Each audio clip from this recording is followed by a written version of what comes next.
કેમ કે આપણા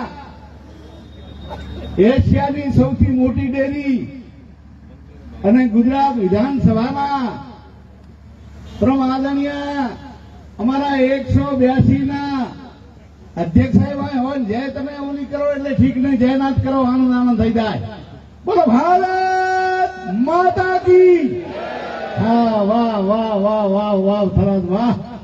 ખૂબ જ તમને સલામ કરું ને લવેંગજી ઠાકોર નવા વર્ષના તમને ખૂબ ખૂબ હૃદયથી નમન કરીને ખૂબ ખૂબ શુભકામના પાઠવું કે આપનું જીવન તંદુરસ્ત સુખમય ફળદાય નિરોગી નીવડે એવી હું બધાને ખૂબ દેશી ભાષામાં શુભકામના અને રામ નામ પાઠવું. પણ ખરેખર એ અત્યારે આપણા એ કટાવ ધામ ખાખી મહારાજની જગ્યાના પરમ સેવંગનિયા જરમગુરી બાપુ પણ અહીંયા આપને આશીર્વાદ આપવા આવ્યા ભલામાના. પણ જયારે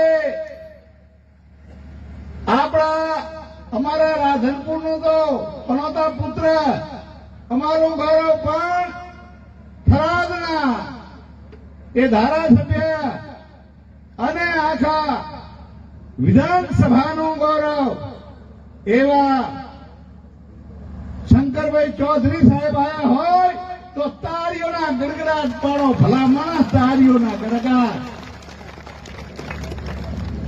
એવા જ આપણા હવે આ ચૂંટણીમાં વાવની ચૂંટણીમાં હું ફરતો હતો અને સાહેબ એટલા બધા આશીર્વાદ આપતા હતા. રાતે ઉઠતા નહીં, રાતે પણ અમાને ફોન કરતા કે લવંગજી જરા જોઈ લેજો ને, પણ અમારા કરતા તો તમે જોયો ને એટલે તમારે ખૂબ વંદન ને સલામ કરું ભલામાણા.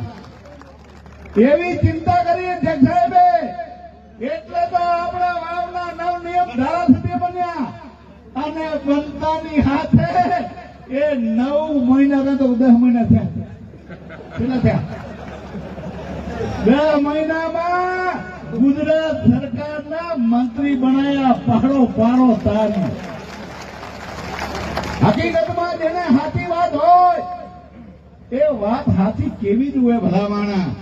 અને આપણે તો એવા માણસ કે જેનો કાંટો કાઢે ને એનો આપણે ગુણ ના ભૂલીએ. માન્ય આપણા અધ્યક્ષ સાહેબના ખરેખર વખાણો નથી કરતો અને વખાણ કરવા એ અમારો ધર્મ નથી, પણ જે સાહેબે કીધું છે કે જેવું જે માણસ કરે ને એના ગુણ ગાવા જોઈએ, એને એવી વાત કરવી જોઈએ ભલામાણા. કાંઈ હું થરાદની સભામાં પણ બોલ્યો હતો ત્યાં સ્નેહ મિલનમાં કે જે કમિટમેન્ટ આપ્યો હોય ને એના કરતા વિશેષ અને થરાદ વાસીઓ તો મેં ત્યાં પણ કીધું કે થરાદ વાસીઓ તો ખરેખર એ ભાગશાળી છે. એટલો નહીં પણ આખો બનાસકાંઠો ભાગશાળી છે અને ભેરો પાટણ જિલ્લો અમારો. પાડો પાડો તાળીઓ. હકીકતમાં આ તો વધારે સમય મને કે 2 મિનિટ બોલજો નકે મેં કીધું મારે શું બોલવું વાંચતો. કેમ કે હું પાડોશમાં છું, પાડોશી પરમેશ્વર. ખરેખર અમારા પણ કામ થાય છે. તમે અહીંયા બધે જોયું છે એ આ અતિવૃષ્ટિથી એમાં અમે બધા દોડીને ક્યાં જઈએ એ બધા તમે જાણો છો. અને મેં કીધું માન્ય અધ્યક્ષ સાહેબ આ દિવાળી પહેલા કીધું તું કાંઈ થોડીક વાત થઈ જાય તો અમારા ખેડૂત પુત્રો બધા રાજી થાય. એ દિવાળી પહેલા 947 કરોડ રૂપિયા આખું પેકેજ જાહેર કરાયું ભલામણ. એથી નહીં વિશેષ વાત કે મૂંગા પશુઓને આપણે એક પૂરમાં તકલીફ પડી એટલે અહીંયા ઘાસની ગાડીઓની છે ત્યાંથી આવીને લેન લાગી. એમ મારા રાધનપુર હાતલપુરમાં લેન લાગી ભલામણ. આ બધો કેનો પ્રતાપ છે? એટલે મારે થરાદ વાસીઓને વાવ વાસીઓને રાધનપુર અમારા પાટણ જિલ્લાના આ આગેવાનો બેઠા છે. વધારે વાત નહીં કરું પણ એટલું ચોક્કસ કહી કે જ્યારે એમનો સમય આવે એટલે આપણને આપવામાં કાંઈ બાકી મૂકતા નથી. પણ હવે તમારો સમય આવવાનો છે. આ 3-4 મહિના બાકી છે આ ચૂંટણીઓને, અને વાવને થરાદના લોકોને વિનંતી કરું કે એવી વાત કરો કે આવનારા દિવસોમાં એ ભાજપ સોળે કળાએ ખીલી જાય વાવ થરાદ, અને એની હવા પાટણમાં જાય અને સુપડા સામેવાળાના સાફ થઈ જાય. ત્યારે આપણે કહેવાય ભલામણા કેમ કે થરાદને જિલ્લો આલ્યો, 4 તાલુકા આલ્યા, આ નવનિયુક્ત મંત્રી આપ્યા. આ કોણ કરશે? કોણ કરશે?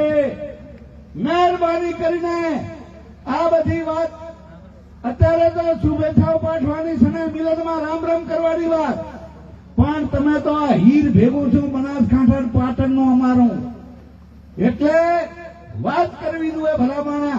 એ વાતની વાત આજે ગાંઠ બાંધીને જજો કે આપણે એ માન્ય અધ્યક્ષ સાહેબે એ તો વાત નહીં કરે પણ અમારે તો કરવી પડે, કે કારણ કે આ ચૂંટણીઓમાં એવી વાત થઈ જાય ભલામણા કે આખું ગુજરાત એ જુએ કે ખરેખર થરાદને એ જિલ્લો આલ્યો છે, એને એ તાલુકા આલ્યા છે, અને નવનિયુક્ત મંત્રી આપ્યા છે, એનું આપણે ઋણ ચૂકવીએ.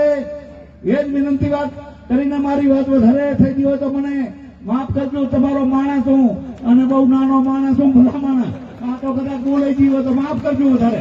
બોલો ભારત માતા કી.